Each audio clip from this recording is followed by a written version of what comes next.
So good morning. Thank you for coming today. So we're going to be looking at managing recovery to restart and reopen. And that doesn't mean that there won't be anything here for those groups that have been continuing to operate during COVID-19. Of course there will, because for many of us we'll be moving from that emergency response of COVID-19 through to our more normal, whatever that will look like, response to support our beneficiaries. So that's going to mean change. And again, as we move from emergency and a immediate response to dealing with COVID-19 and into embedding increased health and safety and COVID-19 support within our usual business, we all need to do a little bit of restarting and changing what we do. So we'll be looking at some of the government guidance updates. That will be the first little bit that we'll do, particularly looking at the job retention scheme. Then we'll go on to look at the top concerns. Now, these were raised last week when we met with groups in breakout rooms and talked through what they were worried about recovery and restart. So we've put together some advice and support around those key issues that were mentioned. The discretionary grant, business interruption grant, has now launched. So we're going to do just a little introduction about that so that if you're eligible, you'll be able to apply. And Anita will be doing a funding update, a little roundup at the end. Okay, so Anita, if you can stop sharing the agenda for me, thank you. That's nice, I can now see everybody. I thought it would probably be right to start today's session with just a little bit of an acknowledgement of the week that we've all been going through. There's been an awful lot to absorb, a lot to listen to, and a lot to learn from. And I think it's worth acknowledging that as a sector, we still have a long way to go to improve the diversity of our boards and also of our messaging. This is going to be a really key time to reflect and to grow, both from the lessons learnt from COVID-19, but also the pain being felt by our Black community, both home and abroad. Martin Luther King said that probably the most harm could be done not through the oppression and what the bad stuff that goes on by bad people, but actually the silence of the good. And I don't think that's where we want to be. We don't want to be part of that silent good majority. So as a sector, this is an opportunity for us to take some time to listen and to see how we can change and how we can support a community that is often overlooked better. So it also made me think about reflecting on thanks and appreciation. This is our 11th webinar, and which is just extraordinary. I can't believe that means that we've been doing this for 11 weeks, but it also is 11 weeks of fast response that I've asked from my team. I have made them hit the ground running. I've asked them to produce weekly bulletins, to produce a webinar of what I think is good quality every week. We've pulled together, learnt new skills. We've got our website up and running so that it's being updated daily, so that we've got all the latest news on there. I mean, to be honest, I don't think I can even list all of the things that we've done and are currently going on to do. Joe's heading up our micro community program, which is going to be putting together a platform to support as many of the new forming COVID-19 groups as we can. So this is from me really a heartfelt thanks to my team for the support that they give to me, the support that they give to my organisation, and also the support that they give to you, our wider community. So a little bit of a selfish thanks put in there. But I felt that by the 11th webinar, if I hadn't said it, there's something probably quite fundamentally wrong there. So thank you, particularly Ray, Anita, Joe, Linda, and of course, Alex and our board for all the tremendous support that you give. And I'm going to just throw out a little to Annie and Julie, who aren't actually in the room with us, but also make up a fundamental part of our team. So to move on to our agenda items and a little update around government guidance that's been coming out. And probably the first one to mention is the job retention scheme. Now, with the changes that are happening within the job retention scheme, there are some key dates. Now, I'm going to make sure that these are put down in a document for you, and it will be shared as part of the resources for the webinar. The first key date to be aware of is the 10th of June, so really just around the corner. that's the last day that you can register new staff for the furlough scheme. So if you have got some staff that you are considering furloughing, now is the time to do it. If you haven't got them registered by the 10th of June, they won't be able to be part of the scheme moving forward through to October. There is going to be a reset and restart on the 30th of June. So the scheme will become closed to new staff from that date. So only staff that have been part of the scheme for at least 3 weeks, hence the 10th of July, will be eligible to continue onwards. The 31st of July is the last date that a claim can be made for staff up to the 30th of June. So where they've been very, very flexible up to now in actually how long the delay is before you actually claim for staff that you furloughed, this is going to be a little bit more of a tight one. So by the 31st of July, you'll need to get your claims in for staff up to the 30th of June. And that's because the system is restarting and refreshing. The 12th of June is the deadline that we've been given by the government for their new guidance to come out. So we should have firmer guidance on how the scheme is going to run moving forward, but it's probably just being aware of what we've already been told. So the 1st of July is now the new date that you can start to bring staff back part-time. So of course it was the 1st of August that was being mentioned, but now it's the 1st of July. And the way that will work is that you will pay them the wage for the hours that you bring them back for, and the government will top up their wage to make it up to that 80%. And that will run until the 1st of August. From the 1st of August to the 31st of August, employers will be asked to make, or rather it will be compulsory to make, a national insurance and pension contribution. Now, if your staff are running under the threshold for those, obviously that won't apply, but you will be then compulsory to make that contribution. From the 1st of September to the 30th of September, the government portion of the support will go down to 70%, and employers will have to make up the other 10%. It won't be optional in the same way that making their wages up to 100% currently is. It will actually be a compulsory requirement to be part of the scheme. And from the 1st of October to the 31st of October, that government support goes down to 60%, and the government will be asking you to make 20% contribution. It's worth mentioning from the 1st of September, right the way through to the end of the scheme at the end of October, you will still be making those national insurance and pension contributions. So the overall figure will be something like 14% that you'll be paying, including the national insurance and the pension contribution, going up to 23%, including the national insurance and the pension contribution.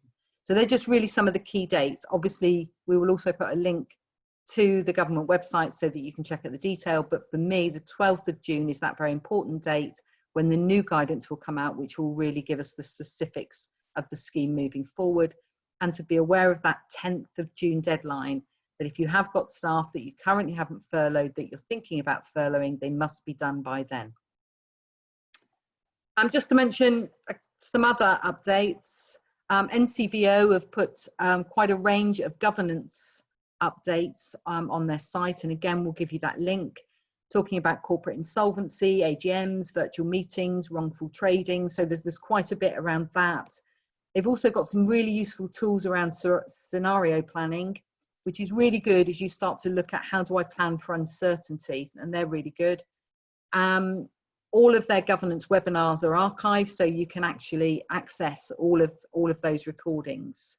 We don't know at what time NCVO will move back to having a different level of support for its paid members. All organisations like ourselves will be doing that probably within the next few months. So if you want to access those resources, do it sooner rather than later before it goes behind a membership block. Having said that, please do think about supporting those infrastructure organisations like ourselves, because without us being here, those resources aren't available, and membership is a great way to show your support, but also to have a voice within those organisations. And that'd be NCVO, NAVCA, Small Charities Coalition, groups like that. The government have also put up some new guidance. So the frequently asked questions around COVID-19 has changed, and there's some new information there. Shielding, of course, the new recommendations and new guidelines have come up around shielding. It's very important. Shielding has not come to an end. I know there was some misreporting at the weekend around that, as it came out quite suddenly from the government. People are still shielding. There's just been a slight relaxation on them being able to go outside, and also to see one other person from a social distancing point of view. Obviously, the job retention scheme that I've already mentioned, working safely. There is lots of new guidance out around working safely, which will be very important as part of the restart and the reopening. And test and trace, which is now online. And there's workplace guidance within test and tracing. So how to look at test and tracing within your workplace. It's also worth mentioning, particularly in the contents of my opening remarks, that the COVID-19 review of disparities in risk and outcomes is also live on the government site, and I will make sure that the PDF is included in our report. It does make very interesting reading. It talks through all of the higher risk categories, so age, sex, race, and also it looks at deprivation as well as part of that. I'm sure I've missed a category, so forgive me if I have. So there's quite a lot of new guidance that's come out. We will keep summarising that for you. Please look at our website. We'll make sure that that information is available. And as part of our webinar page, we'll also include all of that too. So the main reason that we've got you all together is to talk about that managing of recovery. It is very hard to keep on top of the guidance and support that is out there. We do appreciate that. Our helpline is open. You can call us, we can signpost you if you're unsure of where to get the latest updates. And also please do make sure that you're signed up for our e-bulletin, where of course we'll make sure that we include all of the updates so that you know the latest news that's out there, whether it be funding or whether it be government advice. So I'm just going to talk very briefly about health and safety. We've touched on it the last sort of couple of webinars that we've done, so I don't want to really go over that. I just really want to go over a few kind of key points when it comes to reopening. The first one is about risk assessment. You will have to do a risk assessment. Now, if you've done one already, that's fantastic. And I really admire you, because we all know that risk assessments aren't fun. But you will need to do one prior to reopening, because there are new risks and new considerations that you'll need to think about. And there are some really good tools out there to help you. So, for example, I'm going to wave it just in front of the screen, but HSE in Northern Ireland actually produced a really, really good template risk assessment. And again, we'll make sure that that template is available for you after today's session. It's been really laid out in a very, very simple way. And you have to remember, this is generic. It will need to be adapted to your workplace environment. They talk about the hazard, which of course is the spread of COVID-19. They break down who, and that of course is anyone who comes into contact with your business. And then it begins looking at the kind of controls that you need to put in place. And that's where I think it's a really good assessment. It's got some really good controls within it. But because it's generic, it's going to be missing lots of points. So it's a good starter for 10.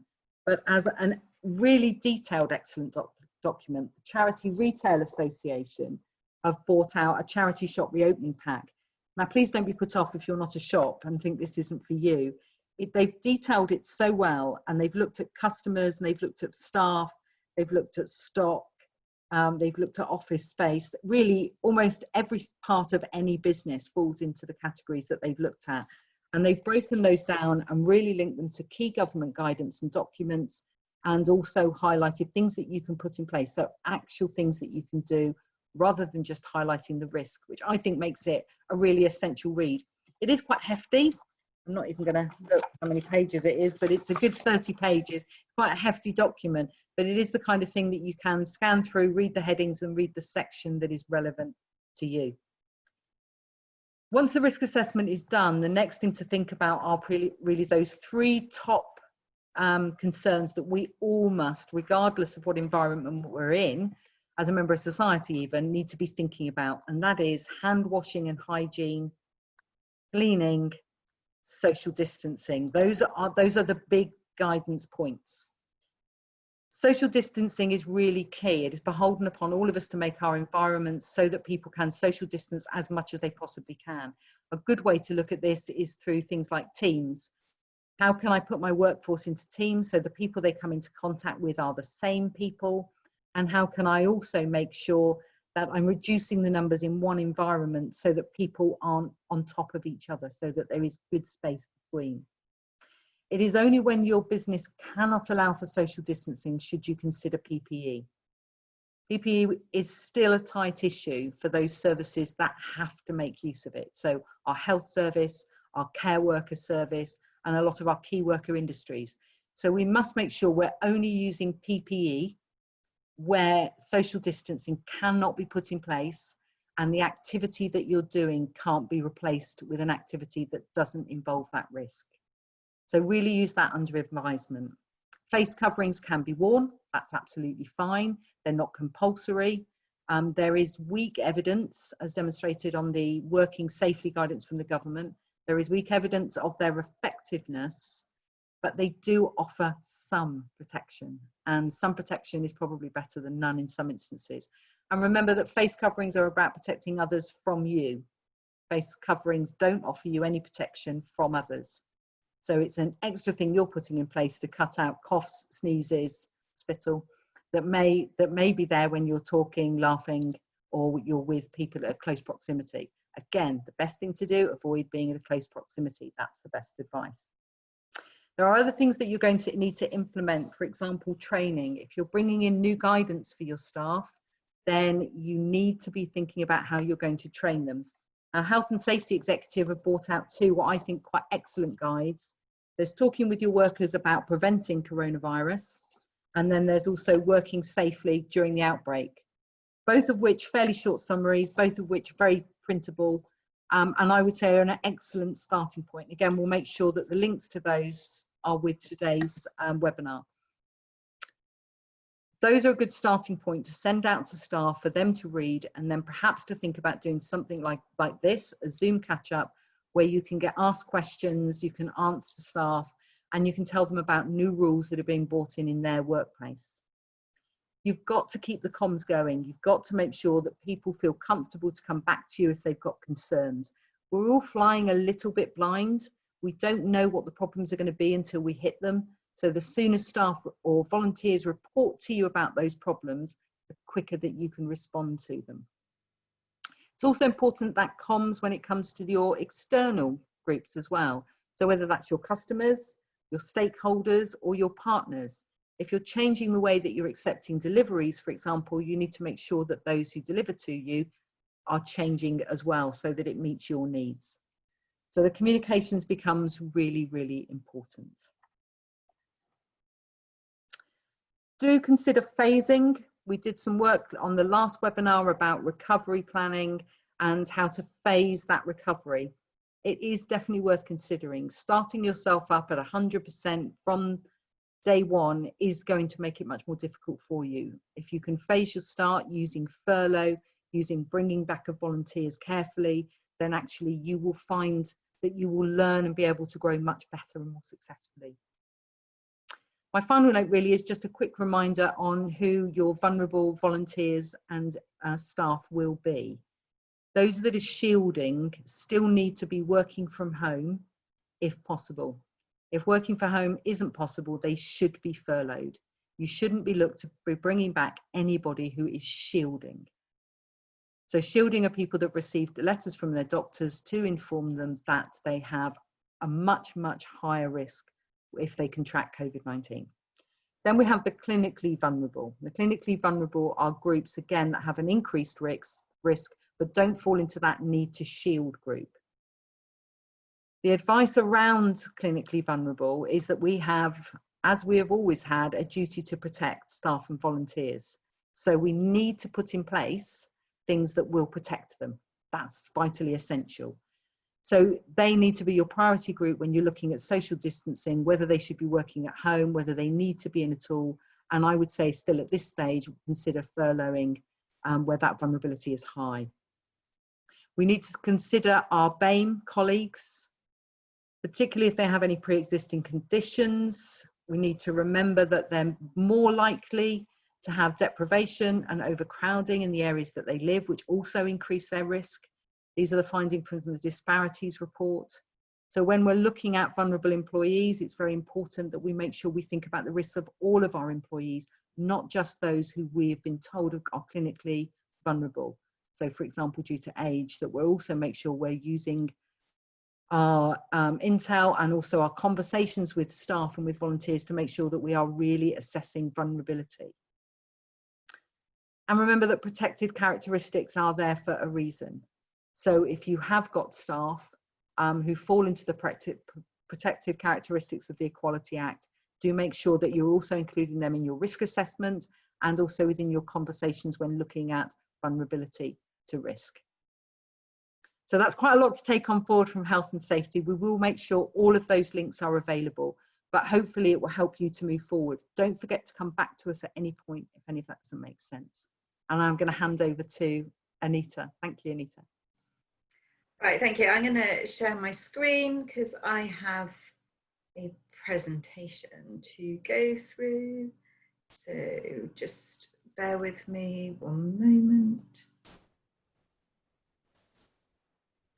Right, can everybody see that? Hopefully you can. Give me a thumbs up, those that I can see. Right, so I'm going to look at the sort of key areas or concerns that were highlighted around online service delivery, finance and cash flow, and fundraising.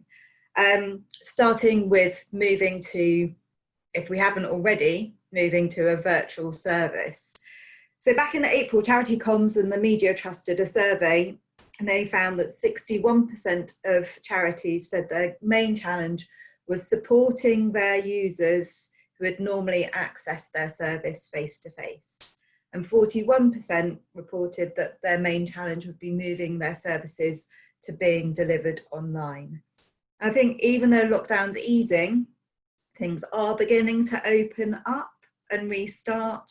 Social distancing means that these challenges will still remain for a lot of organisations, particularly those that haven't been operating for the last 11 weeks, those that have been mothballed, but are now beginning to think about how they can reopen and restart. So how do we start up again if we haven't already? I think those that have been delivering services over the last 11 weeks would agree that it's probably being creative, thinking outside of the box, and definitely looking towards technology and delivering things online. So how do we do that, or what's available? Those that have been joining us, yes, DCA have used Zoom a lot. A lot of people have used Zoom, Microsoft Teams.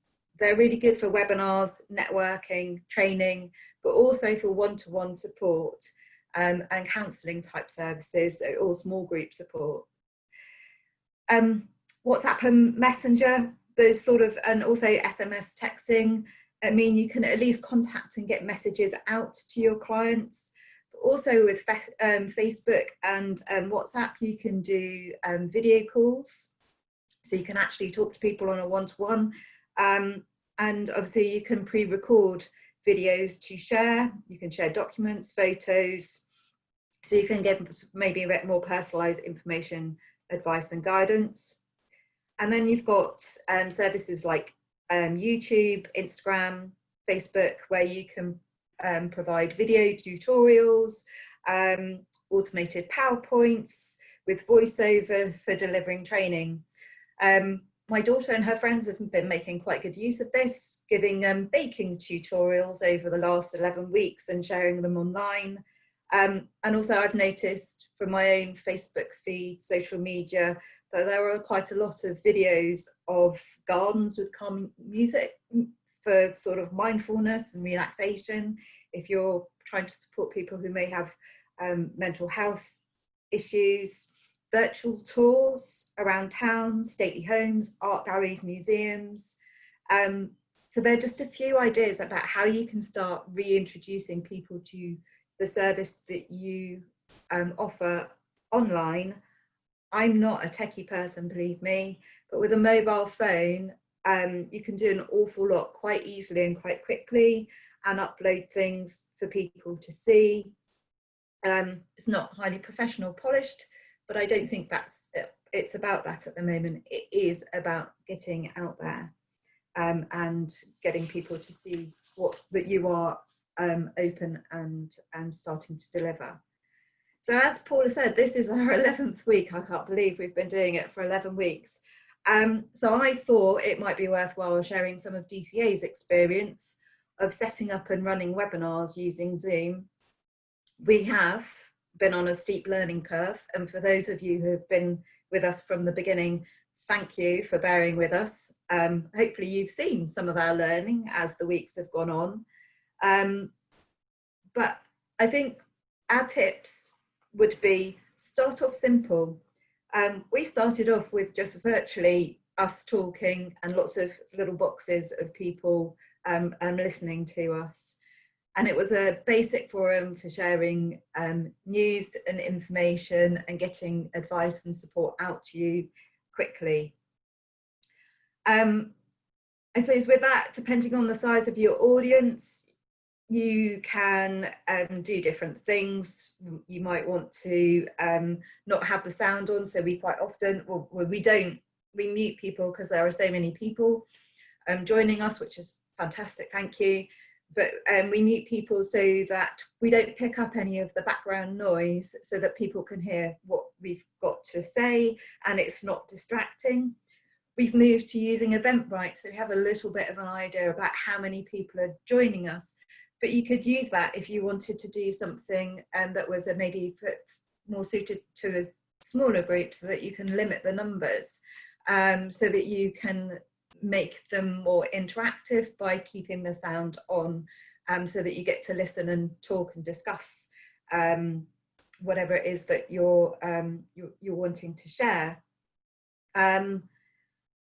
So we have developed our learning one step at a time. So we're now using PowerPoint. You will have seen that we've also, so we've shared our screen, but we've also used the whiteboard facilities in some of our webinars, and also breakout rooms. So we have learnt, practiced on each other, taken time to develop our skills and knowledge over the last 11 weeks. And I would say, I still don't think we're experts. There's probably still a lot more that we could be doing.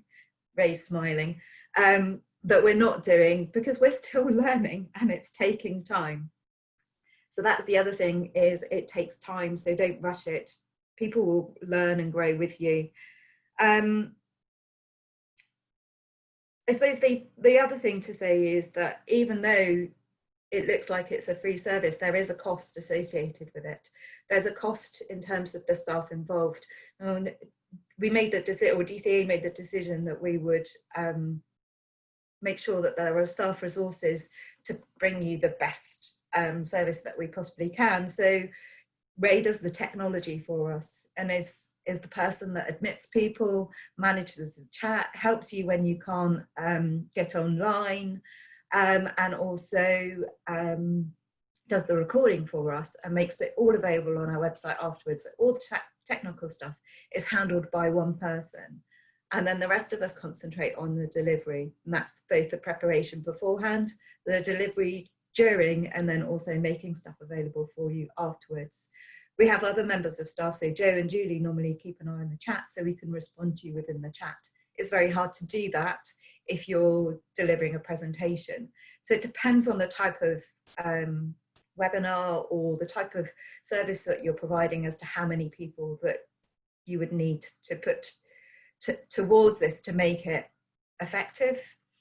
But I would say the minimum is probably 2, somebody to keep an eye on the tech and make sure it's all running smoothly, and someone to do the delivery.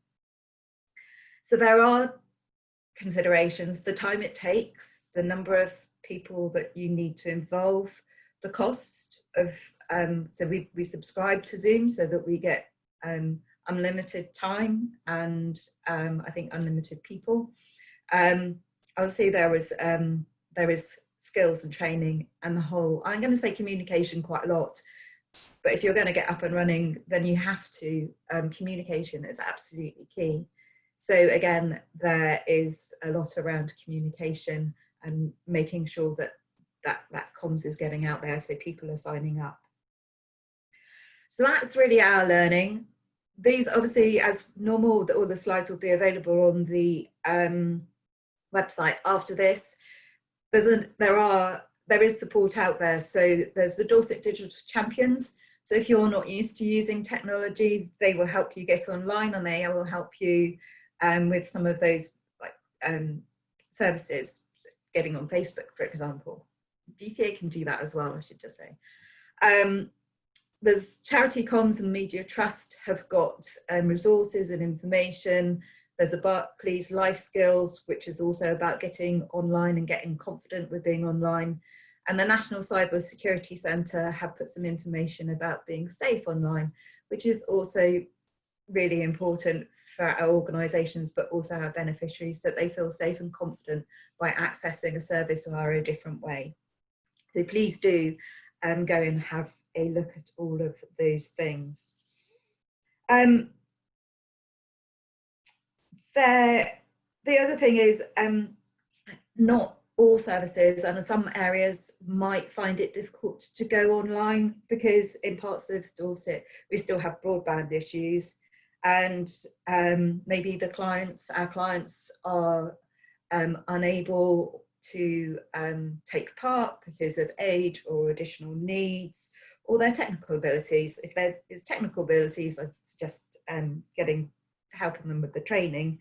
So there are some alternatives to maybe starting up.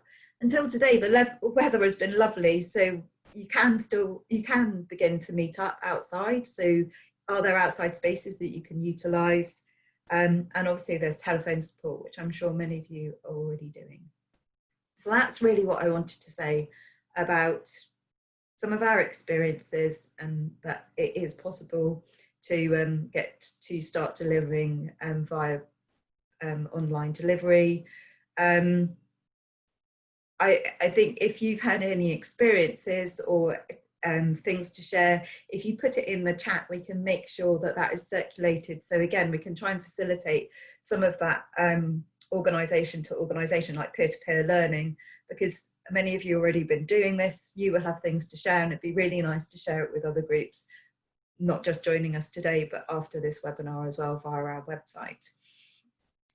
So moving on, the next thing is, I mentioned about there are costs associated with running webinars, and as you begin to restart and reopen, then one of the things that you will need to consider is your finance and cash flow. So there are financial implications. If you're bringing people back on after being furloughed, then there are cost implications there. If you're looking at running services again, there may be room hire charges that you would you need to start looking at, so when they're going to hit. There might be new equipment or technology that you want to buy into so that you can deliver your online service. And obviously there are likely to be costs around marketing and communication. So what are these costs? When are they going to hit, associated with how you're going to reopen? So to do a cash flow forecast, I'll explain this spreadsheet in a little bit, will help identify where the money's coming in, where the money's going out, and where those peaks and troughs are likely to be, so that you can, as best as you possibly can, minimise the risk to your organisation in being of going maybe overdrawn, which you won't necessarily want to do because there might be charges associated with that, or where you maybe want to start concentrating your fundraising efforts so that that minimises the impact of costs or expenditure going out. So our advice would be to prepare at least a 12-month cash flow. This spreadsheet that I'm sharing with you gives an indication of the types of things that you would need to consider. So what income do you expect to come in when? What expenditure do you expect to go out when? Use your last year's accounts and your financial information to help populate that information. Start off with your known costs and expenditure and income. It's going to be much harder where there are ad hoc things, but try and estimate what they might be. Think about what you're going to do when and where those things might hit, and then look at what your cash flow looks like. So at the bottom of that table, you've got obviously the total income, the total expenditure. Your net for each month is obviously the expenditure, the income less expenditure. Then you've got the balance at the beginning of the month and the balance at the end of the month, and the balance at the end of the month will then be carried forward. That might not make some sense, and this obviously will be available afterwards. So our lovely finance lady, Linda, has supplied something that has some figures populated in it, which begins to show where those peaks and troughs. So you see in this example, in May and June, it's in the red. So that's where there is going to be a shortfall. Now, is that something that you need to do something about? And I suppose this is the whole point of doing a cash flow, is that being forewarned is being forearmed, all of those sorts of things, that you can manage it, you can do something, you can fundraise, so that you're minimising those troughs. Or if it's not an issue and you look like you're in surplus afterwards, you can spread the cost. So it's just about, it's a monitoring tool, it's a management tool. It's particularly useful when we're in periods of uncertainty or change, to try and identify where those peaks and troughs are. So that's really it. The Small Charities Finance Programme has some really good resources, and they also have a spreadsheet that, again, I will make sure is available to you afterwards. And they have a 45-minute webinar on cash flow forecasting, why it's useful, which, again, if you want, it's pre-recorded on the site, so you can just go and listen to it and get some more help around this area. So then, so again, they're the links, so you'll get them in this when the slides are up after the webinar and afterwards. So then, I guess it also leads nicely on, if you start identifying where the pinch points are, or where you're looking like you haven't got enough cash coming in or enough income coming in to cover your expenditure, then this is where you can start to fundraise and look for funding. So obviously this all links together. We're all looking at what we can restart. There are cost implications. So therefore we start to try and plan what the implications are for our income, our funding, and then we see that actually we might need to raise more funding, hence we need to fundraise to try and minimise the impact on our organisations. So it's all, again, I quite like planning and preparing. So it's all about planning and preparing and looking at what those income funding requirements are. And so I thought I'd give some ideas about what you might be able to do. And again, please use the chat facility, because there are probably lots of you within our audience today that have been doing fundraising. I know that fundraising isn't as easy because we can't do the big events that we may traditionally have done, but there are still things that we can do. So my ideas, we can go outside. So what use can we make of our outside space? In the group that I facilitated last week, we were talking about garden parties or cream teas. I know our village hall where I live, they do cream teas every August. Obviously you'd need to be slightly more socially distanced and look at your health and safety, do a risk assessment and follow all the government guidelines in terms of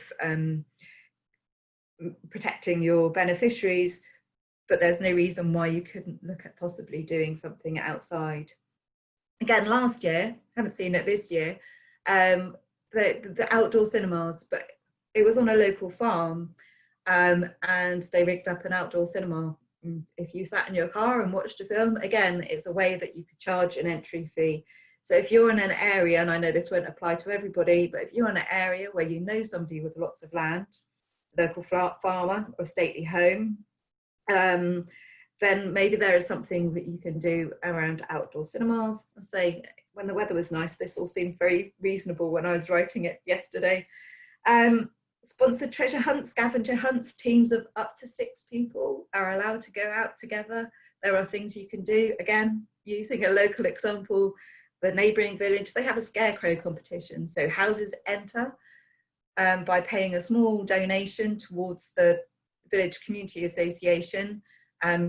They make a scarecrow, and then families or households or individuals enter by buying a map for a short, for a small fee donation of where the scarecrows are. They get to walk around the village over a period of a week, so it's not all too many crowds in one go.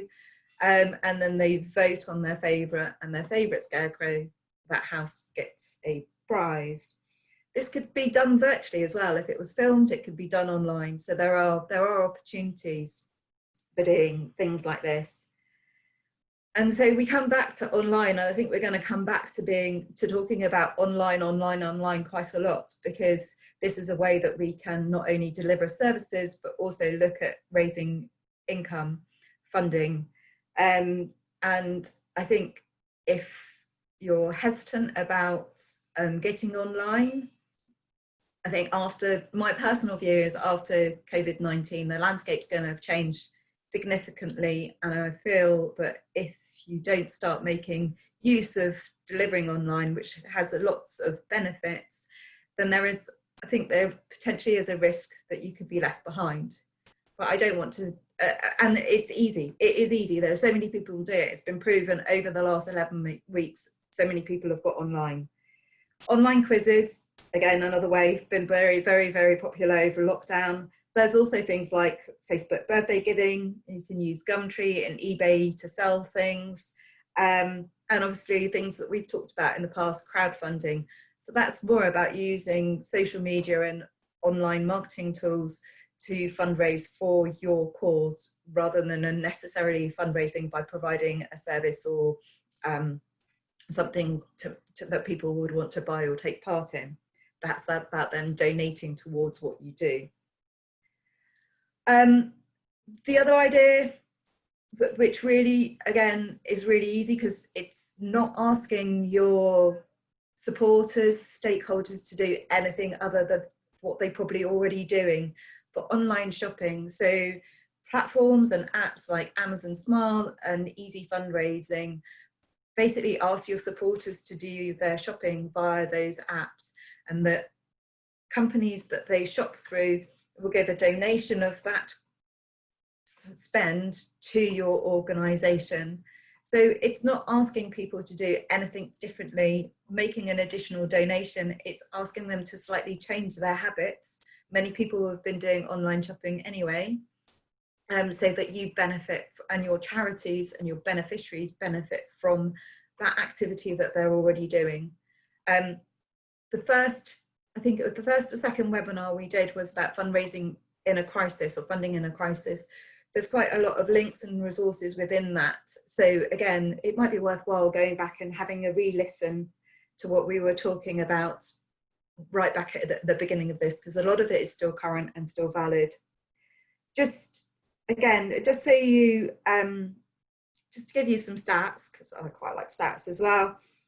So in 2018, so this is before COVID-19 and everybody went to doing things a bit more online, online giving grew by 5.5%. It'd be really interesting to see what the stats are for this year. 24% of donations were made by mobile phones, but 17% of charities don't have online donation tools on their website. So again, if you haven't considered about putting online donation tools, now's the time to start getting those onto your websites or your Facebook pages. The tools are quite easy to do. The Facebook definitely help you, walk you through it, or use a Just Giving page or something like that. But if you want your supporters to donate, then I think making it as easy as possible is more likely to help them and encourage them to make donations, whatever size. And so then we come back to communication, because how are they going to know to donate? How are they going to know to use the apps and how to do that if we don't communicate with them? So again, communication with supporters is absolutely key to help getting our fundraising back up to a level that supports their activity. So that's, and again, so that's the link. These will be circulated. That's the link to the previous webinar, but there are also fundraising. UK has got some ideas for fundraising during coronavirus, and also there is guidance about fundraising during COVID-19 from the fundraising regulator, so please be aware of what that guidance is. I was going to go on to talk about the funding alert. I'm sort of looking at Paula. Did you want to mention about the discretionary fund? Shall I come back to you? Yeah. So I'm going to hand that back to Paula, and then she'll hand back to me. It's a bit like that comedy show, isn't it? So Paula, if you want to talk about the discretionary fund, Thank you, Anita. I think you just referenced the Chuckle Brothers there. From me to you and you to me. So thanks for that. They don't get referenced enough, in my opinion. So yes, no, thank you, Anita. I thought probably just as a couple of extras from the fundraising that you mentioned, Help and Kindness are a promotional website supporting our sector, making sure that the wider community know how to access voluntary sector services. They've been particularly working during the COVID-19 to get all those newly formed groups registered with them and being promoted. They've also set up a linked donation page on there, so that there's a one point where you can go on to donate, and all of the groups that have a donation page will be listed on their site. So 2 points there really. As Anita said, get your donation buttons on your website before you register, and then when you register, you're going to have a helping hand, helping signpost for fundraising. And the online skills, remember, if you've got staff currently furloughed or you've got volunteers who are shielding, this is a great time to improve those digital skills. There's some really good resources out there that you can signpost your staff and volunteers to, but there are also digital champions, I think they're called. They are angels, but digital champions who are out there as well, who can offer support online to actually help people be able to access services, but also to be able to work better for our community. So do make use of the furlough scheme for that. So yes, as Nita rightly bounced back to me, we thought it was worth highlighting the discretionary grant. Now this is part of the business interruption grants that are being offered by the council. If your group has not been able to access any of the others, so the retail, hospitality and leisure grant, for example, or the business interruption, the small business interruption grant, then it is worth you applying for this one. The particular eligibility is at the discretion of the local council. So that means even if your need has not been listed on their website, it is still worth applying because they do have discretion over who they award it to. The government set priorities as charities who have so far not been able to access grants, bed and breakfasts, market trading, and also shared occupancy. And I think this is a particularly key one for small charities who have not been able to apply because they don't have a rateable value on their building. So if you've been in that position, now is the time to apply. What you'll use instead of a rateable value is your annual rent or your annual mortgage contribution, and you'll use that as your guide, and it needs to be below 51,000, which for a small charity that is going to be the case, so that won't be a barrier. You'll also need to prove that your finances have been affected by COVID-19. So you'll just be able to demonstrate some of the laying off, some of the additional risks to your charity. So it's designed to show relative high fixed property related costs. That's what it's supposed to do, but that is flexibly attributed. So for example, they will be looking at mooring fees or marina fees for those charities who currently are paying those as a form of rent. These will be included in looking at it. Parish and town councils will not be eligible to apply, so it isn't different for them in the same as the other ones. Just quickly checking what else I might need to tell you. Oh, what you'll need beforehand. Make sure you've got your company or charity number, or in some cases both. You'll have a unique tax number if you're self-employed, because those people who are on self-employed income support scheme are eligible to apply for this one. That's the first time. So that's particularly important for arts-based groups who have a lot of self-employed artists. Make sure that they know about this particular grant, but they will need their unique tax number. And as I said before, an evidence of lost income and your account details, because that's part of the application process.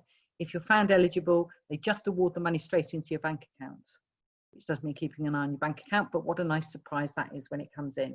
They're looking at grants at about 10,000, but again, they have discretion over how they award them.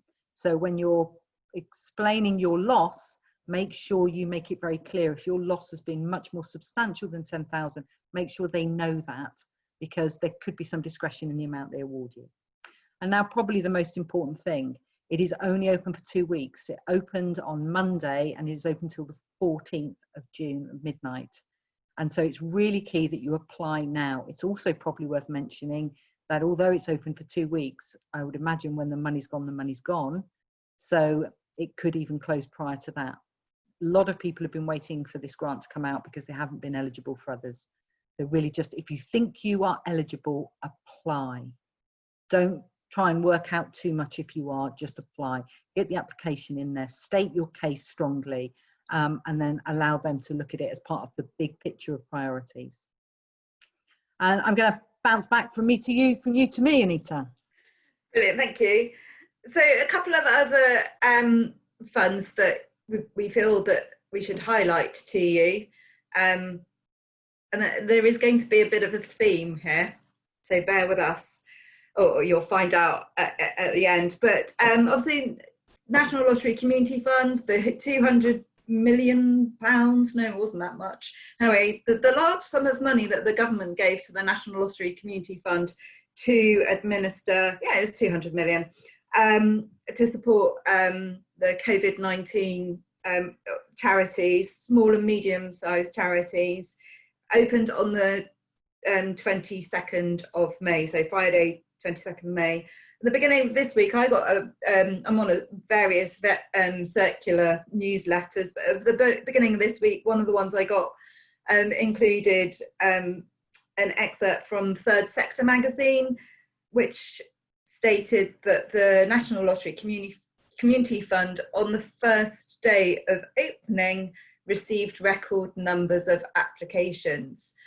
So this is the theme. If you have to be ready to go, you need to have your applications, your projects and the people in place to be ready to go, because this is the trend that we are seeing. Anyway, there are 2 grant amounts, under 10k and over 10k, much in the same way as a lot of the lotteries funding. And there are, they are funding activities that support people and communities affected by COVID-19, but also there is an element, or there is a strand that is going to help organisations overcome any acute financial difficulties they are facing because of the pandemic. So it's not just about those organisations supporting communities. They are particularly interested in disadvantaged communities, so older people, disabled people, people from Black, Asian and minority ethnic communities who are facing particular challenges, but also organisations who provide advice and support to those families and individuals that are pushed into crisis as a result. So it could be, for example, organisations supporting people and their families with end-of-life care, for example. The fund will also support organisations providing services and support to vulnerable people, because they've seen an increase in demand in their services as a result of COVID-19. So that's fairly similar to a lot of the funds that we've seen open up, in terms of, you know, if you've got an increased demand, then you can apply, and you can apply to the lottery. So it could be financial hardship, also domestic abuse and violence, those sort of protected groups, homelessness, vulnerable children and young people, and also mental health support, and combating loneliness and isolation. All of this information is on the National Lottery website, and again, links are already on the DCA site, but they will be made available after after this webinar. And then finally, the other areas around organisations that connect communities and support communities to work together in response to COVID-19. So that's partnership activity. This is a slightly different or new element. I don't think we've seen many of these types of funds. So it's about organisations supporting local community activity, volunteering, community organising, also infrastructure organisations, providing public information, that sort of thing. So do have a look. As I say, they had record numbers, and again, when that money's gone, that money's gone. Which would lead me to just to talk about the next one, which is United Way. So they announced on Monday a fund of one-off grants of up to 20,000 for small local UK charities supporting vulnerable communities during COVID-19, particularly around education, financial stability, food insecurity, disability, mental health, and or domestic violence. But it closes on Friday. So basically you have 5 days to apply. So this is another trend that we are seeing, very, very, very short application windows, or actually it's just the first 500 that meet the eligibility criteria that get funded, which again, I can't emphasize enough about the importance of having people that are able to put application, that are scanning the sites so that they can see what opportunities are out there for you, then are able to have put in the application. So that means they have all the information about what you need to apply for, why you need to apply for it, and how much you need to apply for it, as well as all the background information to your organisation, such as your bank accounts, numbers, banking details, charity numbers, or any other registration numbers. You need to have those people. Yeah, it closes Friday, 5th of June. Sorry. So you need to have that so that you, when a grant is announced, you are ready to hit the ground running and get that application in as quickly as possible to give yourselves the best chance of being successful.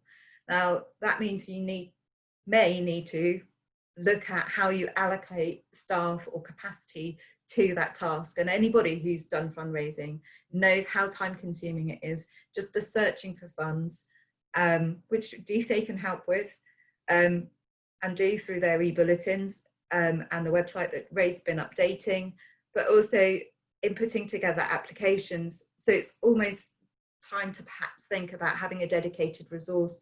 Do you need to bring someone back off furlough? Have you got a trustee that you can put with that responsibility to basically look at funds as they become available? Because yes, as I say, short windows, record numbers of people applying, or cut-offs once they reach a certain number, that's it. They're not going to take any more applications. But I thought I'd end with one that is non-COVID-19 related, because I think we're beginning to move into that era where we're beginning to see things that aren't related to coronavirus, which is quite nice. And also it's a new foundation. So there's a foundation that opened in 2019. So it's New Grant Making Trust. I have an annual budget of £2 million and offer grants to charities, schools, further education colleges, NHS trusts supporting children, young people aged 18 and under, living with mental health, physical disabilities, or growing up in poverty, particularly through sport and education. So the projects have to have a sport or education focus. It's open to UK organisations, but again, the thing I particularly liked about it is that the foundation will prioritise applications coming from organisations operating in the Southwest. So I thought that'd be quite nice to end on something maybe a little more positive and hopeful, that there are people out there that help us, and there are funds out there, and it is possible, but it's just about having the people in place to make the most of it. And that's all from me. So over to you again, Paula. Lovely, thank you.